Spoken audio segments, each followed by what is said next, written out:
so much for joining me on my program once again. I appreciate you wherever you're joining me from. I say good morning, good afternoon, good evening. Accept my greeting according to your time zone. If you have not subscribed to my channel, please kindly subscribe to my channel. Click the notification bell so that you'll be notified anytime I upload a video. You can be among the first to receive it. Then go to the comment section at all times. Leave your comment, drop your contribution. If you have suggestions, make it out there.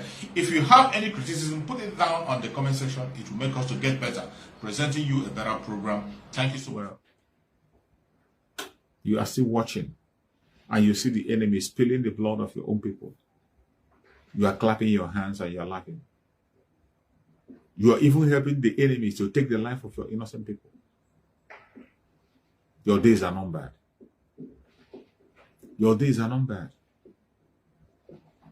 Biafra land has been the most peaceful part of that contraption from independence coming forward.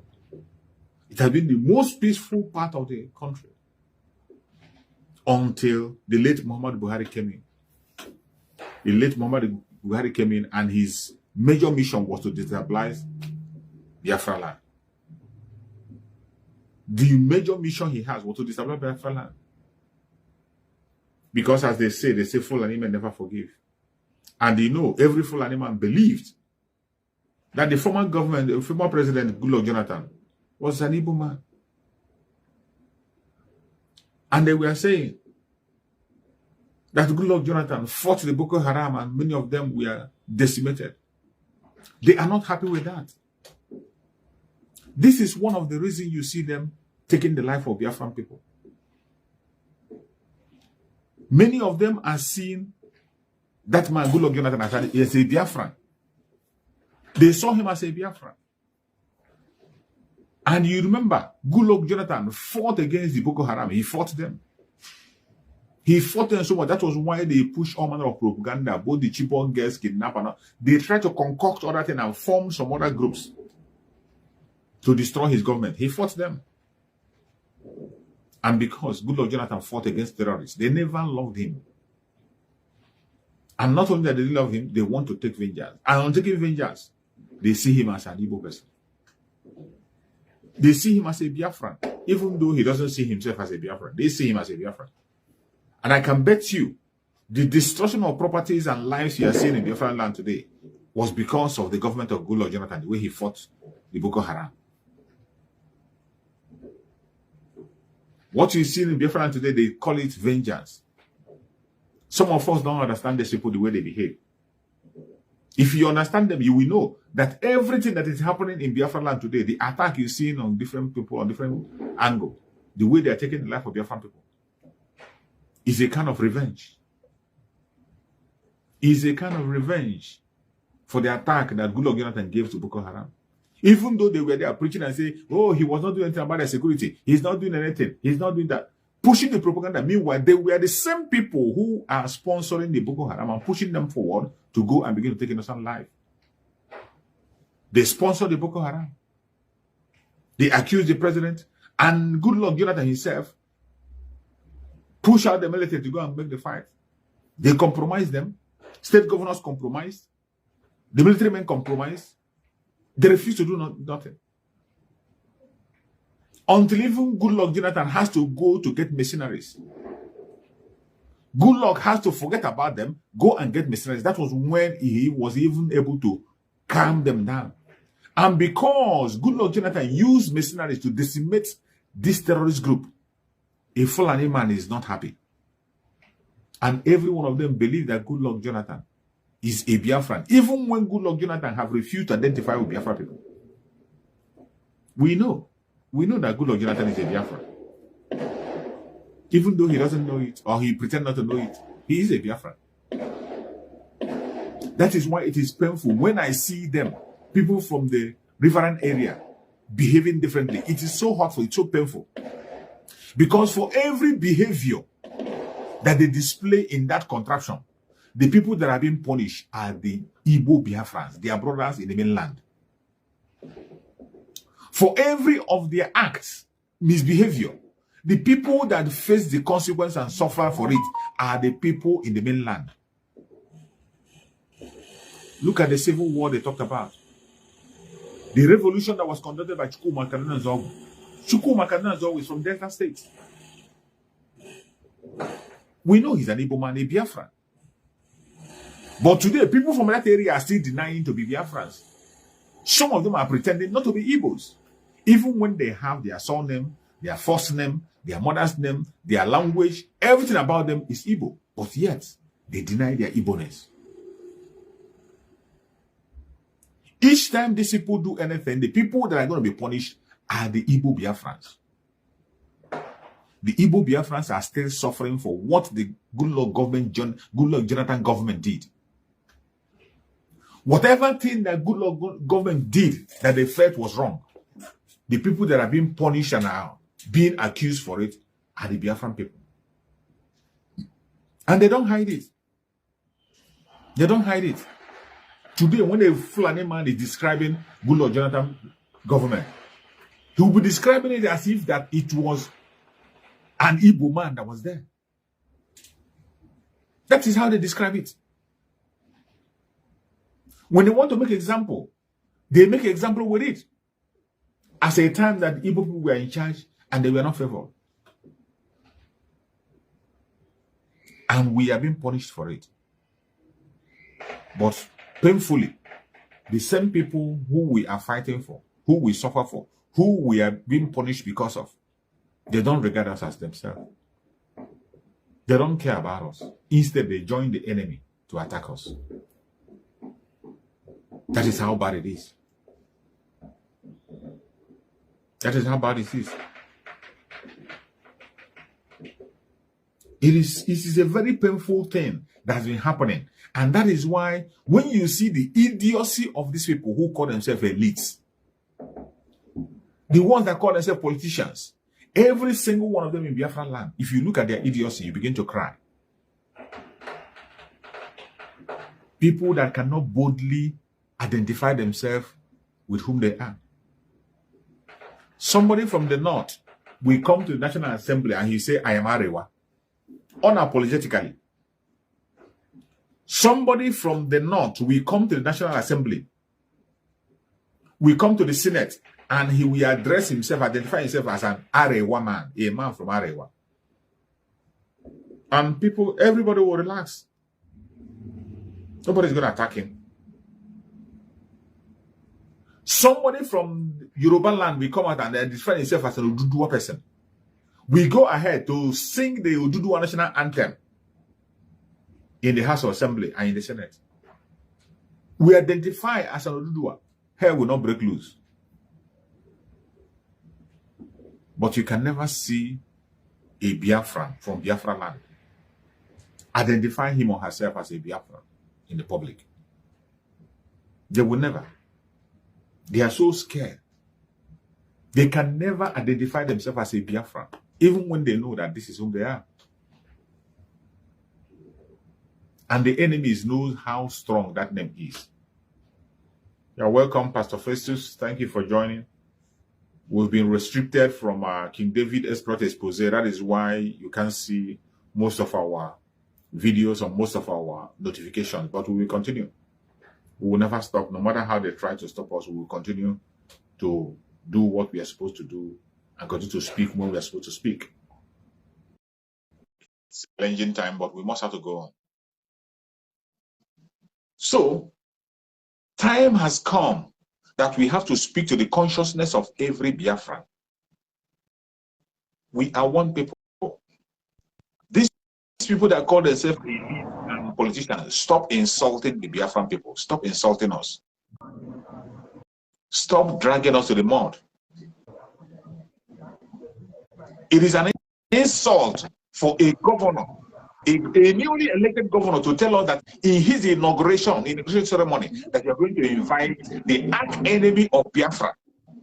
Out of everybody you see on that very contraption, there is no other person you see to invite except the arch enemy. What is the symbol of Gowon in Biafra land? What is the symbol of General Gowon in Biafra land?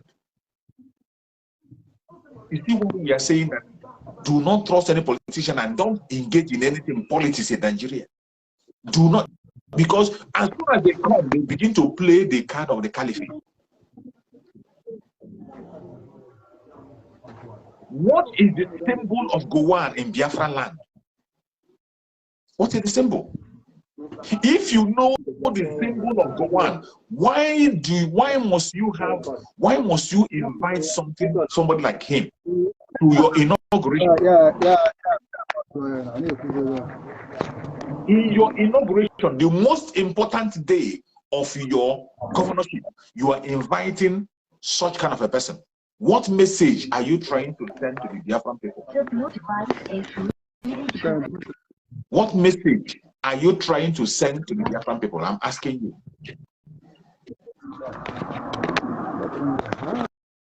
This is a slap on our face. This is a slap and an insult to us. And we cannot continue to condone such kind of idiocy. We cannot continue to listen to such kind of cowardice. We cannot continue to accept such insult in our land. The earlier you retrace your step, the better for you. The earlier you retrace your step in the few days that you are going to be in that office, because Biafra is coming in a speed. The few days you're going to be in that office, the earlier you retrace your step, the better for you. The earlier you trace yourself, the better for you. And if you think, if you by any chance think that you can be the next Hopus or Demma, think again. Think again.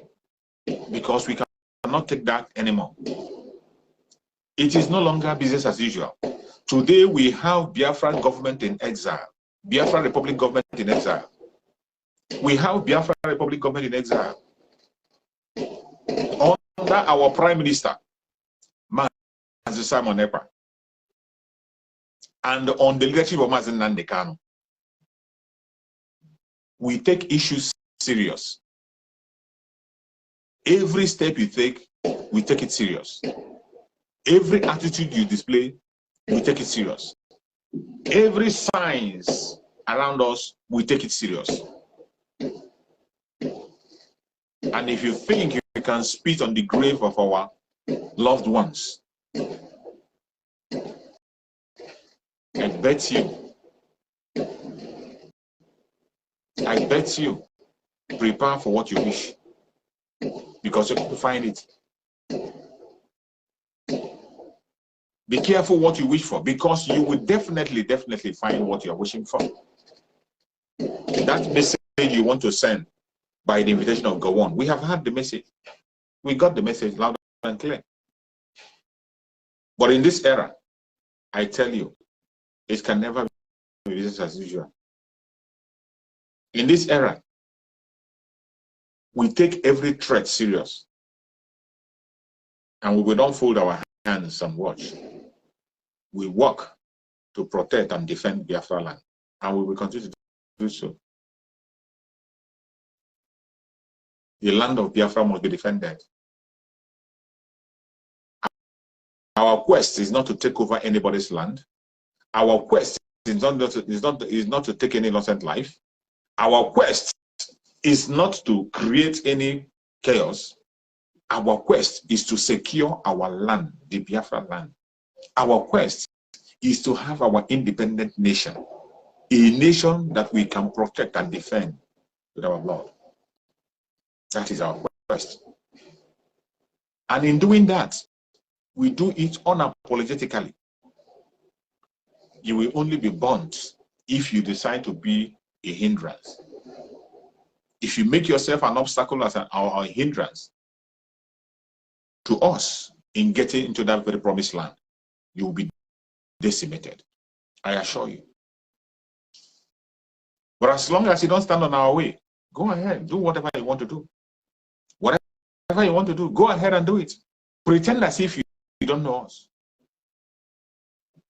In that your government office, pretend as if you don't know about Biafra. Do not speak about us. Do not fight against us. Focus on your governance and deliver to your people the governance. That is your private business. We will not give a damn about you. But the moment you make yourself an enemy to the struggle, and you come against the Biafran people, the owners of the land, you will not like what you will see. And I bet you, for that few days you are going to be in that office, you will never have peace. You will never, ever have peace. For that few days you'll be there, you won't have peace. Take it to the bank. That is how it is. For a very long time, we have allowed you people to continue to play on our intelligence. We have allowed you people to abuse us and use us, but not anymore. Not anymore. Biafran people have paid a great price. We have paid a great price on different times, on different locations, on different ways. The so-called one Nigeria you see them talking about and preaching, the Biafran people have sacrificed a whole lot. They committed a whole lot, including committing their own life into it. It is even because of the Biafran people that somebody can still stand up to them and begin to talk about Nigeria. It is because of Biafran people. But in all of the sacrifice that Biafrans are making, which no tribe can make 1/4 of what that sacrifice, and yet they are not appreciated. And yet they are being fought at every given time, not appreciated. We are not appreciated. And you think we can continue on that path? We will not continue to be silent for too long. We will not continue to complain. We have taken our fate in our hands to defend our land, to protect our land, protect our children, protect our brothers, protect everything that belongs to us. And we will continue to do that. Regardless of what anybody does, regardless of what anybody says, regardless of the attack that may be coming from right, left, and center, we shall continue to march on until we overcome. It is a difficult time that we are in, but no matter what the enemy does, we shall overcome. We shall overcome. I can see my brother Solomon, your network is really giving you a hell there. The network is not favorable for you at all. They don't want you to make your contribution. You've been trying so hard, even since yesterday, trying so hard to join, but the network has never ever been favorable. That is why we are fighting where we are fighting, so that we can have a place where we can be able to do what we have to do. The stress we have to go on for us to come online, for us to reach out to people. It's a very difficult thing. That is how hard it is. That is how bad it is. They frustrate our broadcast. They frustrate those of us who are willing to contribute. They frustrate the broadcasters themselves. They make sure that you don't reach out to people. But is that going to discourage us? We can't be discouraged. We will continue to send the information with any little chance we had. If you can hear me, my brother Solomon, you can speak up. If you can hear me, you can speak up. Yeah, I can hear. Okay. Yeah, I can hear you. Good afternoon from here, my brother. Can you hear me? You're welcome. I can hear you. Thank God I can hear you before they kick you out again. No, smarting, my brother. No, smarting. See, yesterday I was so sick and I was able to come up on air and join you. You know, something disturbed me, bring me. By the grace of the I was able to come up today. Take some medical treatment. So I'm strong today. Biafra all over the world, I greet everybody that are interested in what we are doing. I encourage everybody that has genuine mind in what we are doing to keep on moving forward, not looking back. Because this time around is time that many people are falling away. And you can see what is going on in our place here. So should keep on moving forward, not looking back. My brother, concerning what is going on now on social media, everywhere, I saw it. I was asking myself, what is happening? And somebody called for radio, Zoo Radio here, asking them, why did the Gowon went to Aburi, Ghana to agree with Ojukwu and come back, turn the Aburi agreement upside down and went to war and killed 3 million people? You know what happened? The radio station shut the person down. And this thing happened, this 95.1 FM, 95.1 FM radio station here in Iguacha. They shot the person down. I was wondering, so because the people are mocking the statement that our people made that the Gowon should apologize before coming in that place. You know, they are making gesture of what our people are demanding. Somehow, one of them saying something that when George Floyd was killed, that even U.S. president and their House of Rep, something person, they went to the man's house and apologized and visited them. Now ask, can a black man do the same thing to his fellow black? The black man doesn't regard his fellow black as a human being. They regard his fellow black as an animal. That's why they are killing themselves anyhow. So you see that here, life is not valued, but the other side, life is valued.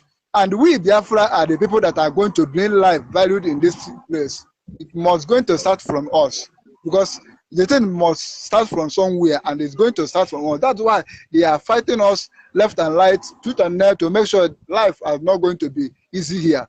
We are the one that's going to make life easier in this place. So even devil himself know that we are the people that are going to make it easy. So now, if I might ask question, what is Gowon coming to Abia State to come do? They say now prayer. I said, okay, have you finished praying for the people where Boko Haram is killing in place? Since Boko Haram are starting killing their people there, what did the Gowon say? Do you know that Gowon have not said anything since the session of Buhari government that the Boko Haram terrorists are killing their people? Gowon have not said anything. The only one that tried manage to say something out of shame and frustration was Danjuma, that military collude, the armed bandits, government is not, you know, talking all sort of nonsense. He forget that he's one that killed Aguirre in the bid of this one Nigeria of 18. Exactly. Now they are receiving their own payback. They are receiving their own payback. I say, may Chukwu Okike Abiyama visit each and every one of them that are involved in genocide against his people. When I read my Bible finish, Old Testament, because that is where I normally read very well. If we see want the children of Israel, if you sin against me, I will allow the enemy to come and invade your land and deal with you. When you reconcile with me, I will turn back to you and deal with them. And that thing happens in so many places in the Bible. When the children of Israel sin against Chukwu Okike will punish them by allowing the enemy to deal with them. When they cry to him, you remember them. You remember the covenant they have with their forefather. You will rescue them from the hands of the enemy. Now turn back to go and deal with those people that are dealing with them. Today, check out all the whole people that are involved. Check out all the whole people that are in support in one way or the other in Biafra genocide. They are not having it easy. Is it US? Name them. Is it Russia? Even US later realized that this thing is it's not what they expecting. They return back. That was when British realized that if as US will now remove their hand, the next thing now they will come against them. They have to pressure Gowon to ceasefire.